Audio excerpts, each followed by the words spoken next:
Bueno, soy sacerdote católico apostólico romano. Tengo formación de base de abogado. Soy doctor en filosofía, especialmente en la parte de metafísica, y doctor en historia. Soy argentino, nacido en una provincia muy pequeña llamada San Juan, pero viví gran parte de mi vida en Buenos Aires, en la capital de Argentina. El segundo de 4 hermanos, hijo de un papá militar, una mamá psicóloga, una mezcla un poco explosiva. Y nació el tema de Que no te la cuenten como un libro a partir de los apuntes de clase de chicos de colegio, del último año de colegio, antes de pasar a la universidad, porque yo había sufrido en la universidad pública, siempre estudié en una universidad estatal, digamos, no privada ni católica. En mi país, el primer año de universidad pública, hay un lavado de cerebro intelectual muy importante que tienen los chicos para sacarles de encima el sentido común. Y si queremos también la fe católica. Entonces el primer año de la universidad, cualquiera sea la carrera que uno siga, medicina, ingeniería, abogacía, lo que fuera, uno tiene una serie de materias que tiene que pasar, donde se les enseñan supuestamente las leyendas negras de la Iglesia. Que el hombre viene del mono, que la Iglesia acá en América junto con España mató a todos los indios, las riquezas del Vaticano, la opresión del hombre contra la mujer en tiempos del cristianismo, todos los mitos o los dogmas impuestos por la progresía imperante, ¿no? Y entonces un año que estaba yo en el colegio con chicos dándoles una materia llamada sociología, dije, bueno, este año en vez de darles, como venía dando, por cierto, doctrina social de la Iglesia, dije, prefiero darles una especie de vacuna antirrábica antes de pasar a la universidad, tocando distintos temas que los chicos van a ver el año que viene, y de ese modo, como vacunarlos de antemano. ¿Por qué? Porque yo sostengo siempre lo mismo, que es que no hace falta que a uno le ataquen directamente la fe para que uno poco a poco empiece a mermar o perder su fe. También nos pueden atacar lo que se llama lo que Santo Tomás llamaba los preámbulos de la fe. Por ejemplo, la historia. Si mi papá, mamá o mis abuelos fueron unos mercenarios, asesinos, narcotraficantes, la enseñanza que ellos me dieron probablemente para mí comience a ponerse en duda. Y si la Iglesia, que es mi madre, fue una tirana, una cooperadora de regímenes totalitarios y lo demás, bueno, también yo puedo comenzar a usar esa información para, en momentos de pecados propios, decir, bueno, ¿yo para qué voy a seguir la vida de santidad si la verdad que la Iglesia es un desastre, está corrompida y lo demás? Entonces, bueno, comencé con un apunte que era darles a los muchachos durante todo el año esa vacuna previa viendo estos temas, y ese apunte al final de cuentas terminó siendo un buen apunte con fuentes y todo, y se me ocurrió publicarlo como un libro. En ese momento yo usaba un latiguillo, una expresión que es muy propia de Buenos Aires. En ese momento yo no estaba en Buenos Aires, estaba en otra provincia, que es que no te la cuente, que significa no me vengas acá a engañar, no me vengas a mentir, no me vengas a... El argentino y sobre todo el porteño de Buenos Aires tiene fama de ser muy altanero, muy como que sabe todas las cosas. Entonces esta expresión es así, que no me la cuentes, como diciendo no me vengas a engañar. Y los muchachos cuando firmaban sus exámenes en las pruebas, me ponían su apellido, nombre, firma, y abajo para jorobar al cura, que no te la cuenten. Escribían así, ¿no? Y esto quedó como el apunte, que no te la cuenten. Después se terminó publicando como un libro. Tuvo, a Dios gracias, tuvo mucho éxito, tuvo varias ediciones. Va hoy por la edición 10ª por ahí, ya también está la edición inglesa y traducida a otras lenguas. Entonces, bueno, eso quedó como un buen manual de texto de temas de apologética histórica. Es muy importante en la defensa de la historia. Y un cura me dijo, padre, ¿por qué no lo pones en internet? Como son capítulos sueltos, así la gente puede aprovecharlo. Y yo dije, no quiero internet, yo no manejo internet, no me gustan esas cosas. No. Y bueno, hasta que me insistió 2 o 3 veces y empecé con un humilde blog que titulé así, que no te la cuenten, igual que el libro. Y ese blog empezó a tener muchos seguidores de un día para otro. Y bueno, eso... La hago breve, se convirtió de un blog a redes sociales de ese blog, después a una página. Hoy por hoy es un portal, un medio, y el canal de YouTube que surgió sobre todo a partir de los últimos 3 años que empecé a publicar videos, porque la gente cada vez lee menos, sobre todo la gente joven. Entonces un modo de hacerlos llegar a la lectura fue por medio de los videos. Y bueno, hoy surgió Que no te la cuenten y acá estamos, así fue.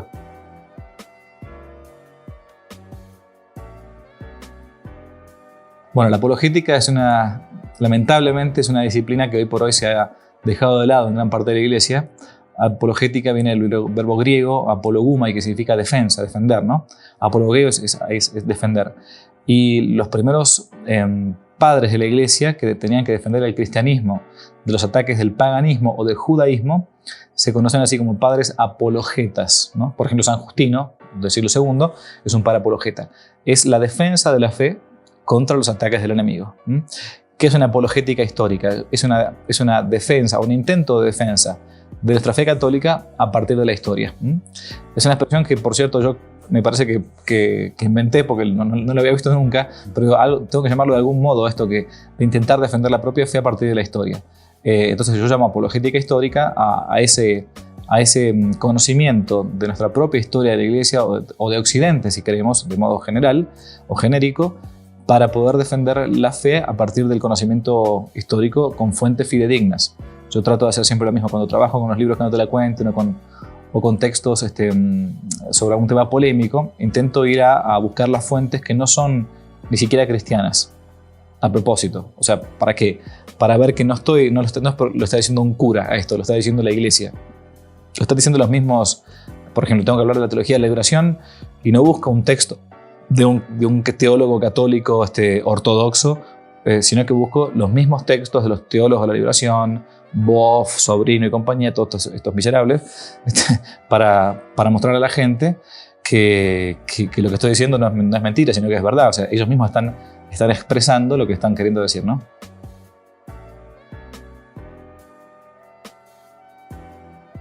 Bueno, en primer lugar, la palabra leyenda, yo quiero reivindicar la palabra de leyenda, por un lado, desde el punto de vista gramatical, o si queremos, lingüístico.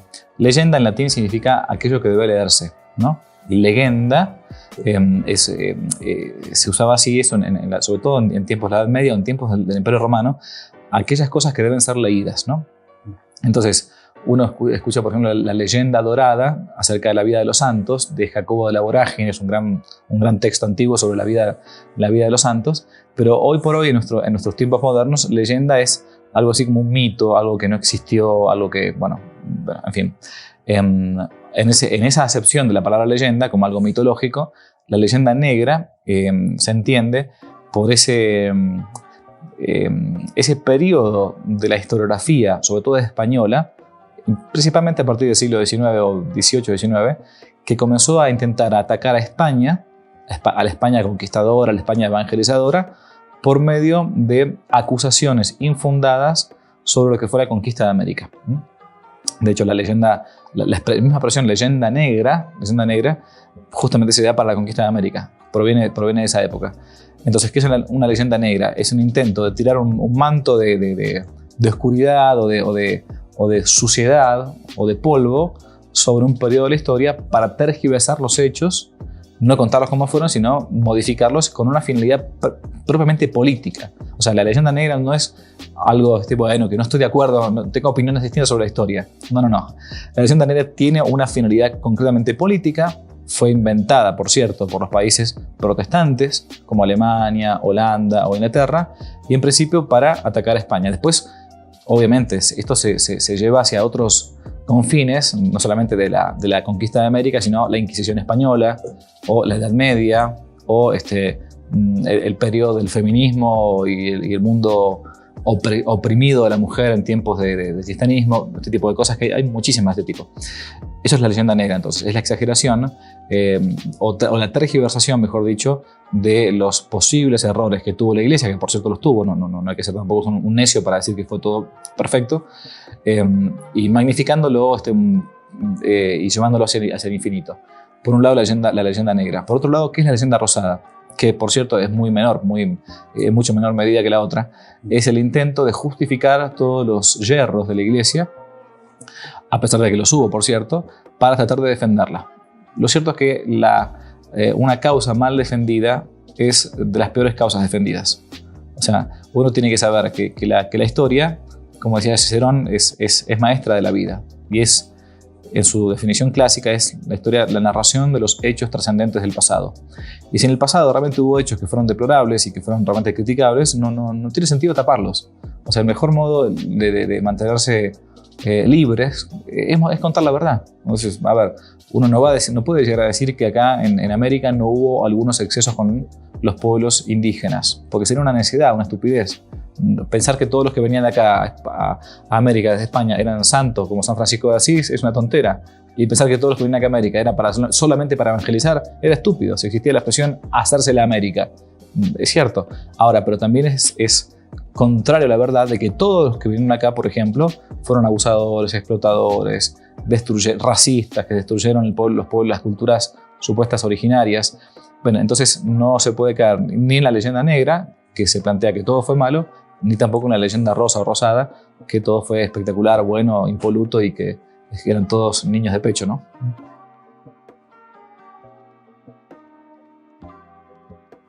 Lo hizo Juan Pablo II, lo hizo también Francisco hace poquito. Yo no estoy de acuerdo con ese pedido de perdón, honestamente. No estoy de acuerdo porque yo pido perdón por los pecados personales, no por los pecados de otros. Yo no pido perdón por lo que hizo mi abuelo. No tengo por qué hacerlo. Yo no tuve responsabilidad en lo que fue mi abuelo, mi padre, mi mamá o mi hermano. Uno puede decir en todo caso, si quiere decir de modo... Es una cuestión más bien política, o sea, que es opinable, por cierto, como lo político no es dogmático, sino que es opinable. Bueno, los papas han entendido, estos últimos dos que yo nombré, es que es bueno un modo político de pacificar ciertos sectores de la sociedad que se encuentran muy como golpeados por ciertos episodios históricos. Es decir, bueno, pedimos perdón por los pecados de algunas personas de la iglesia, porque tampoco está bien decir pido perdón por los pecados de la iglesia. La iglesia no tiene pecado en cuanto tal. Por eso decimos que es una santa católica apostólica, ¿no? Es santa por su fundador. Sus miembros cometieron pecados. Entonces uno debería decir en todo caso, bueno, pedimos perdón si algunos hermanos cristianos o católicos en otros momentos del pasado cometieron algún tipo de abuso contra alguna población, en algún momento histórico, lo que fuere. Pero lo cierto es que, ¿por qué no estoy de acuerdo? Porque es opinable, ¿no? No es dogmático y no entra dentro de la infalibilidad o lo que sea. Entonces uno tiene libertad para decirlo.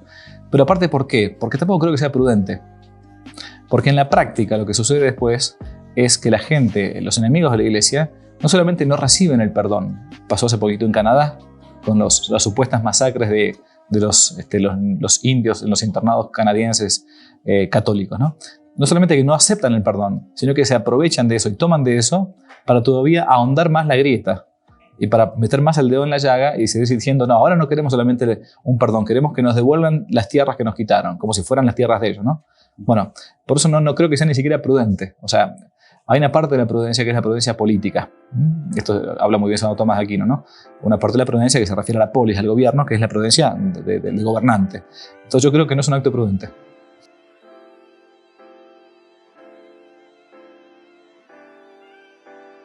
Bueno, Fray Bartolomé de las Casas. Fray Bartolomé de las Casas es un fraile dominico de familia esclavista que, por cierto, se convierte a la fe católica practicante ya a una cierta edad, más o menos llegando casi a los 30 años, y como todo neoconverso, entiende que el único modo a veces de salvarse es entrando en la vida religiosa o tener una vida totalmente radical. Entonces, lo que hace él desde su conversión, dice, bueno, el único modo que puedo llegar al cielo y no al infierno, porque venía de familia esclavista, es entrar como fraile dominico. Entra como fraile dominico y como él tenía todo un pasado escabroso, familia de gente esclavista no es una cosa muy linda, digamos, ¿no? Cuando lo nombran fraile dominico, entre los primeros frailes que llegan de hecho a América, se va a encontrar en lo que hoy conocemos como el Gran México o lo que conocemos como la Nueva España, la parte sur especialmente de México, la zona de Chiapas. Va a ver que existían, por cierto, algunos abusos, eso nadie lo va a negar, pero entendía a su vez que para poder evitar que algún español cometiera algún abuso con algún indígena, el mejor modo de hacerlo era escribir por entonces al rey Carlos V, al emperador Carlos V, que se encontraba en España, diciendo que cuando él veía un abuso, él lo iba a multiplicar, él lo decía para sí, y así lo escribía para Carlos V, lo iba a multiplicar por miles y miles. Entonces, Fray Bartolomé es un fraile dominico que intentando, quizás, no estoy juzgando la intención, intentando quizás hacer un bien, mintió y falsificó la historia. Era un poco discípulo de Maquiavelo en esto, o sea que el fin justifica los medios, ¿no? Entonces, para evitar que algún indio cometa algún tipo de abuso, yo voy a mentir, voy a falsificar la historia para que el emperador Carlos V en España pusiera un poco de orden. Los abusos claramente, por cierto, como decía antes, existían, no es que fueran falsos, pero que se tratara de una constante es de toda falsedad. ¿Por qué? Porque ya en el Codicilo del año 1506 de Isabel la Católica, cuando muere Isabel la Católica, ella misma escribe que los indios deben ser bien tratados y evangelizados y tratados como si fuesen hijos de España. Por eso este mito que se ha creado, lo que decías recién de que uno de los primeros que se plantea que Fray Bartolomé es uno de los primeros que decía que los indios tenían alma, es una idiotez gigantesca. ¿Por qué? Porque nadie evangeliza a un mono, nadie evangeliza a un perro. Uno evangeliza ni más ni menos que a gente que tiene alma racional. Nadie dudó en la historia de España, ni siquiera Colón, cuando en su primer viaje lleva a algunos indios para que los vean los reyes católicos. Nadie duda que eran seres humanos como nosotros. Se encontraban, sí, es verdad, muchos de ellos en un estado de barbarie o de semi-barbarie. Cuando uno veía los sacrificios humanos, el canibalismo que existía, que a los españoles, por ejemplo a Cortés, los reciben como a libertadores para poder liberarse del imperio azteca, que era un imperio, como diríamos hoy, totalitario, un totalitarismo imperial gigantesco. Y bueno, obviamente que eran seres humanos. Pero tan a pecho se lo tomaron a Fray Bartolomé de las Casas, que hasta personajes de su propia época, por ahora estoy recordando de memoria, Fray Toribio de Benavente, Motolinía, contemporáneo franciscano de Fray Bartolomé de las Casas, escribía a Carlos V diciendo no le hagan caso a este hombre, que es un hombre que es un fabulador, es un hombre que es un mentiroso, que lo único que hace acá es simplemente, en vez de evangelizar, intenta buscar todo el tiempo. Era una especie a ver cómo se llama ahora, de revoltoso o de político izquierdista que está buscando nada más que la confrontación. No solo eso, sino que Fray Bartolomé de las Casas fue una especie de modernista o progresista antes de tiempo. ¿Por qué? Porque planteaba que no era necesario evangelizar a los indios. Esto es interesante que usted se sepa, la gente que está escuchando lo sepa. Fray Bartolomé nunca quiso aprender la lengua de los indios, porque decía que no era necesario evangelizar. Era más o menos como los progres, que ahora dicen algunas curas progres. No vayamos a evangelizar, dejemos que cada uno se salve de su propia religión, ¿no?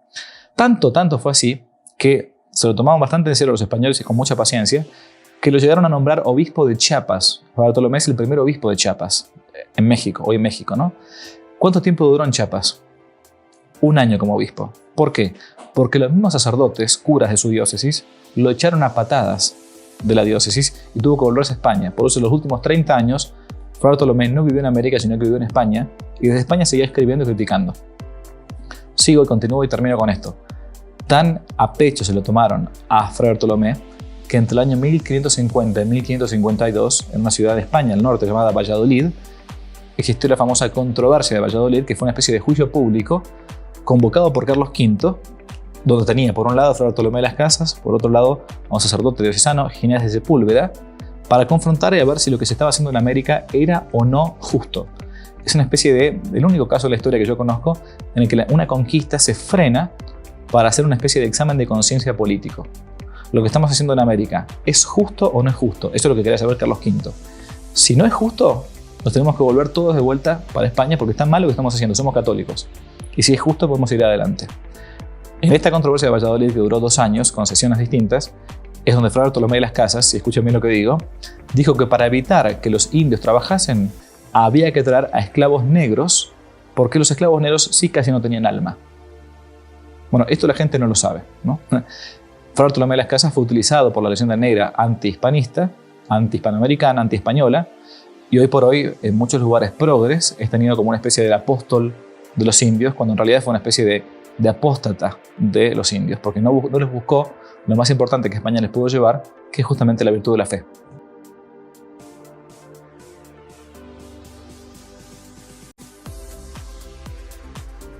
Hay un autor izquierdista, semiconverso, porque no es que se convirtió al catolicismo, que es George Orwell, ¿no? Que dice en una de sus novelas en 1984 que el que domina el presente domina el pasado y el que domina el pasado domina el futuro. Por eso la izquierda tiene tanta importancia, o le da tanta importancia a la historia. De hecho, cuando uno ve que los partidos de izquierda suben al poder, o no tienen el poder, pero están buscando comenzar desde las bases, toman las universidades, especialmente las facultades de historia, de literatura, de filosofía y de periodismo, o como se llaman ahora, no sé, trabajo social o ciencias de la comunicación, ese tipo de cosas, ¿no? Porque hace falta para ellos, y esto es muy importante para un marxista, reescribir la historia, ¿no? Porque es la base en la cual uno se va a sentar. En cuanto al tema de la memoria es una parte cuasi potencial de la virtud de la prudencia, ¿no?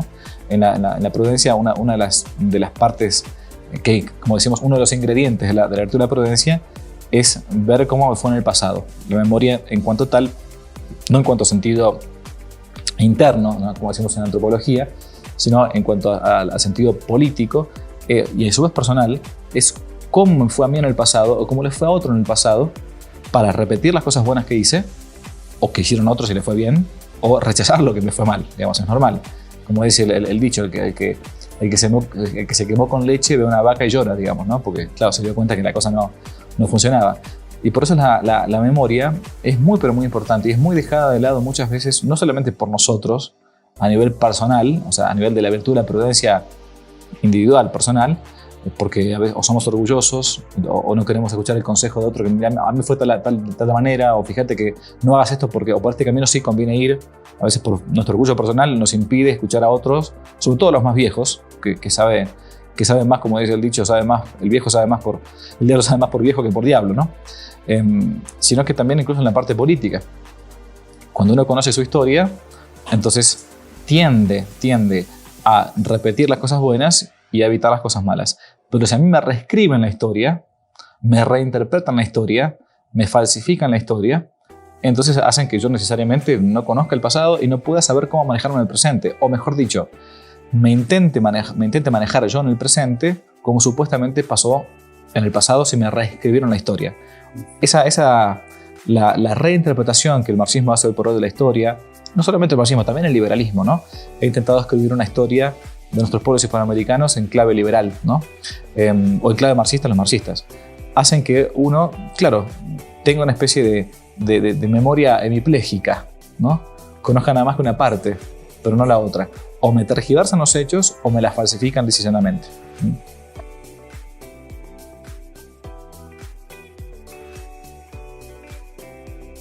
Bueno, también la misma frase, colonización ideológica, la usa el Papa Francisco para lo que es la ideología de género, ¿no?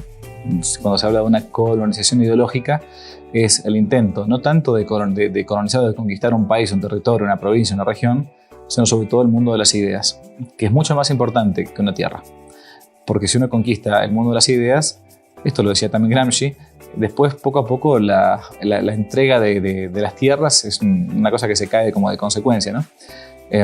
Hay un sentido totalmente católico y reivindicatorio de la conquista y también, si queremos, de la colonización. Sin embargo, no hay que olvidarse que en América entre América y España no hubo nunca colonia.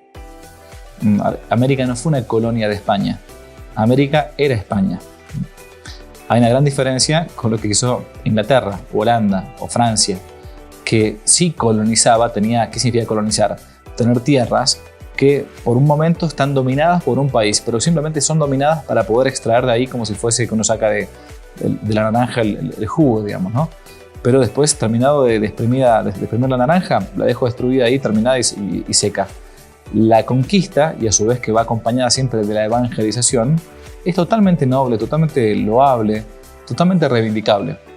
Tan es así que cuando el Papa Alejandro VI, allá por fines del 1492, después de la conquista, después del inicio de la conquista del primer viaje de Colón, otorga a los reyes de Castilla, León y Aragón las tierras de América descubiertas y por descubrir, les dice que si bien pueden conquistar los territorios, porque él habla como vicario de que eso es la tierra, tienen la carga, la obligación de evangelizar.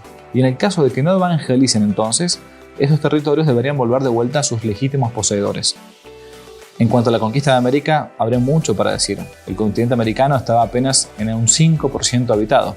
Por lo tanto, el 95% de la tierra, desde Alaska a Tierra del Fuego, no era de nadie. Era lo que en derecho decimos res nullius. Era un territorio de nadie. Por lo tanto, como cuando uno dice, bueno, voy a un territorio, no es de nadie, me meto, empiezo a edificar y por lo tanto, a partir de ahí la tierra es mía, ¿no? Eso por una parte. Pero por otra parte, siempre se planteó, en el caso de España respecto de América, que el español, el laico, el civil español, tenía que ir acompañado de evangelizadores y misioneros para que llevaran lo más importante que España podía llevar, que como transmisora de la fe, que era eso, el catolicismo, era la fe. Aparte de lo que fue la civilización porque eso no hay que olvidarse, y tampoco hay que tener vergüenza de esto de decirlo. El grado de incultura que se vivía en el pueblo hispanoamericano, desde Alaska a Tierra del Fuego, era gigantesco. Solo pensar que desde el año 1500 después de Cristo no existía la letra en América, cuando en el siglo V a.C., IV a.C. teníamos a Platón, a Aristóteles, a Homero, a Hesíodo, a los grandes poetas del mundo griego. Acá en América no había letra, no podían tener números, no podían lograr el nivel de abstracción de lo que es la letra. Bueno, pero hay entonces un sentido bueno de conquista. La colonización entonces no se dio acá en España, y si se diera, debería aún así darse con la evangelización al lado, porque es el único modo de que un pueblo a su vez se desarrolle. Yo siempre repito lo mismo, pero no hay religión que haya desarrollado más a los pueblos que la religión católica. Porque a su vez, amén de ser la única religión verdadera, es la religión que mejor logra los fines de un ser humano, aún acá en la tierra.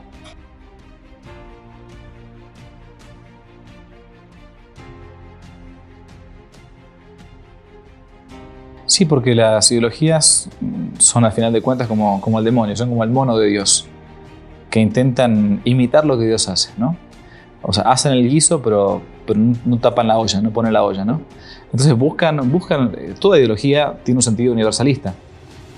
Cuando el marxismo plantea que hay una lucha constante entre oprimidos y opresores, que el motor que mueve la historia es la dialéctica, que hay que buscar la dictadura del proletariado, bla, bla, bla, bla, bla, están planteando que esto es una cosmovisión universal para todo el mundo. Cuando el liberalismo plantea que lo único que importa es el proyecto de vida individual, respetando el del prójimo, y comienza en uno, termina en uno, a final de cuentas, lo intenta armar de modo universal. O sea, las ideologías son una especie de religión invertida, o una especie de religión humanista para buscar el paraíso en la tierra, que el hombre ya perdió, que no existe acá en la tierra, que se cerró con Adán y Eva, lamentablemente.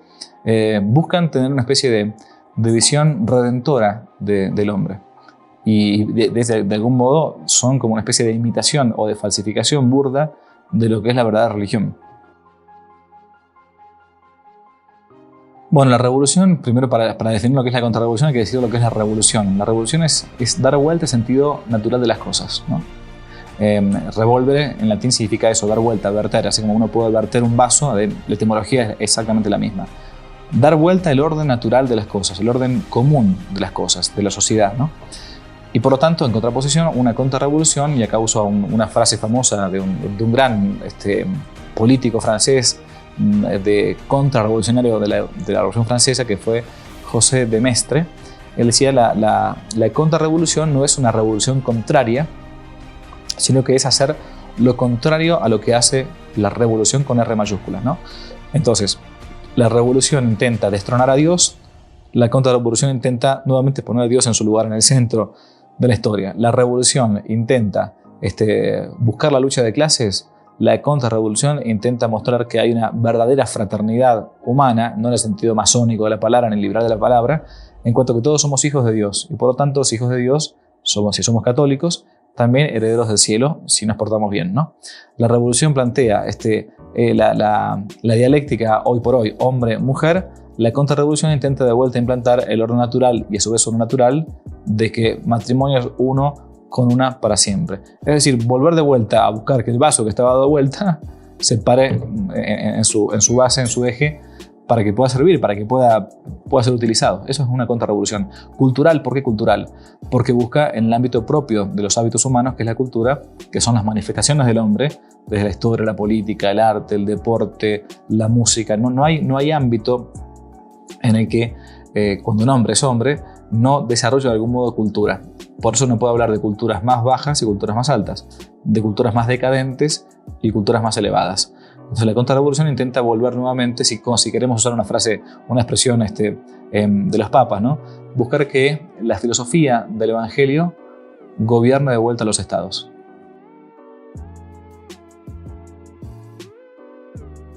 No solamente con la contrarrevolución cultural, sino también incluso con nuestro mundo moderno. Si yo me quedo nada más que en el mundo moderno que está exaltando la sodomía, exaltando el orden antinatural, lo único que me quedo es solamente en discutir y criticar, por ejemplo, todo el movimiento LGBT, todo el movimiento de ideología de género.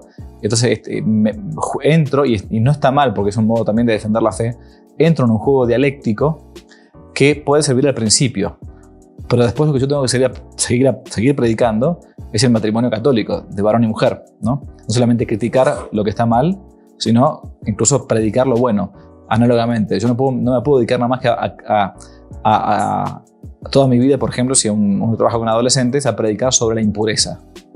Tengo que también predicar los valores hermosos de la virtud de la pureza. Cómo te hace libre, cómo te hace digno, cómo no te ata a esta tierra, sino que realmente te hace ver al sexo opuesto como eso, como son hermanos o hermanas, ¿no?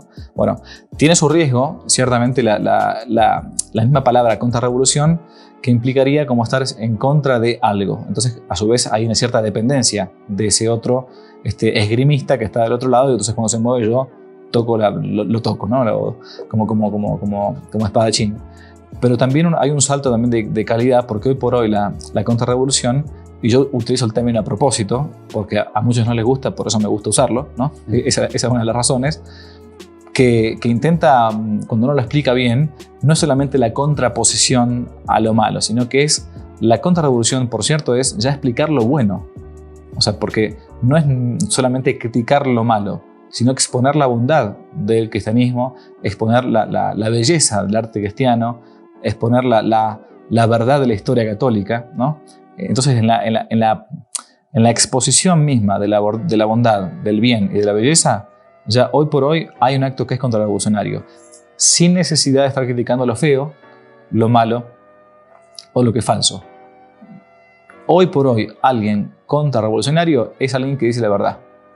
Es alguien que llama al pan pan, el vino vino. Es como decía Chesterton, vamos a ser fusilados por decir que la hierba del campo es verde en verano. Eso hoy es un acto contrarrevolucionario.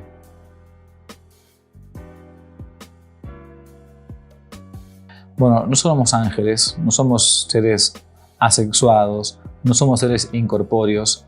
Santo Tomás dice que no hay nada en el intelecto que no haya pasado antes por los sentidos, ¿no?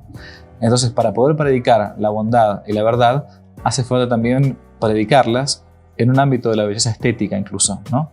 Entendido la belleza acá, no entro en el tema de los trascendentales, como aquello que visto, como Santo Tomás dice, aquello que visto gusta. Lo que uno ve o escucha, bueno, es placentero, ¿no? La proporción, la armonía, a eso me refiero. Entonces, no es solamente presentar la verdad, ¿no? Sino presentar buenamente y bellamente la verdad, ¿no? Porque de algún modo, por más que es como sucede en las propagandas, si yo tengo un mal producto pero lo quiero vender mucho, debo adornarlo demasiado y hacerle mucho marketing y mucha publicidad. Cuanto mejor como pasa en las mujeres, cuanto más una mujer se maquilla es porque más tiene para esconder. Cuando una mujer es muy linda no hace falta ni que se maquille, no hace falta demasiada vestimenta ni nada de eso. Pero cuando nosotros, eso es lo peor de todo, cuando uno tiene la verdad y quiere comunicarla y después la comunicamos mal, la comunicamos sin belleza, la escupimos más que la hacemos deleitable, bueno, entonces nos está fallando en algo. El enemigo sabe cómo trabajar. Tiene algo que es falso, algo que es malo, pero lo presenta bellamente, lo presenta de un modo hasta deleitable, como para placentero. Bueno, creo que nosotros tenemos que aprender también de eso. Más porque tenemos siglos y siglos de belleza cristiana. Cuando uno se va a Europa, no va a ver, bueno, alguno podrá ver el estadio de Barcelona porque le gusta el fútbol, ¿no? Pero lo que va a ver uno cuando va a Europa, ¿qué es? Es lo que dejó la iglesia. ¿Uno va a ver a Miguel Ángel? ¿Y dónde están las pinturas de Miguel Ángel? En las iglesias, en el Vaticano. Los han sacado de las iglesias y los pusieron en museos. ¿Pero qué voy a ver? Voy a ver a Frangélico, voy a ver a un cura fraile dominico que hoy es beato. Y voy a ver las pinturas del Greco, que pintaba a los apóstoles. Y voy a ver las catedrales góticas y románicas y renacentistas. Y todo eso es arte cristiano. ¿Y qué escucho de música cuando escucho música clásica? Escucho el Requiem de Mozart. Es una misa que Mozart escribió para una misa de difunto. Y lo mismo con Beethoven o aún con Bach, por más que sea luterano, tiene cosas religiosas. Entonces, la cultura cristiana tiene una belleza incalculable en todas las artes. y en muchos ámbitos no aprendemos a valorarlas, y a su vez cuando tenemos que comunicar la verdad nos olvidamos que el mejor modo de comunicar la verdad es también por medio de la belleza. No puede ir comunicada la verdad ni la bondad sin la belleza.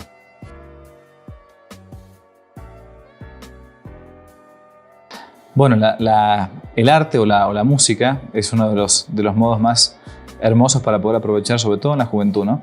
Sé que no es fácil, sé que exige un sacrificio de parte de los papás o de parte de los educadores, pero también uno tiene que aprovecharlo. Yo no sé si aquí en Colombia tienen algo parecido a eso, pero si no, uno puede irse para atrás incluso, sobre todo en el área de la música, de lo que es el ámbito español, de los romances españoles, de esa música, de que los chicos, sobre todo a partir de más pequeños, empiecen a agudizar el oído, ¿no? Para que vayan educando incluso la oreja, como decimos. Porque después, aun cuando uno les diga como papás o como educador que tales cosas no son buenas porque no te hacen bien a tu sensibilidad, lo que sea, va a llegar el momento de la rebeldía que el chico va a decir, bueno, porque papá lo dice no le hago caso, ¿no? Pero el sentido del oído o el sentido incluso de las imágenes van quedando en la retina, en nuestra sensibilidad. Entonces van con el tiempo, más tarde o más temprano, pero van haciendo ese trabajo de discernimiento de lo que es bueno y lo que no, de lo que es bello y lo que no es bello, de lo bajo que puede ser un ritmo que hasta los animales podrían llegar a bailar, ciertos animales, como por ejemplo el ritmo del reggaetón, ¿no? O de la cumbia o lo que sea, y comparado con música buena y sana, van haciendo poco a poco discernimiento propio y con el tiempo van a hacer esa criba que los va a llevar a, aunque sea después de esa pequeña enfermedad que se llama adolescencia, van a hacer que vuelvan de vuelta a la cordura.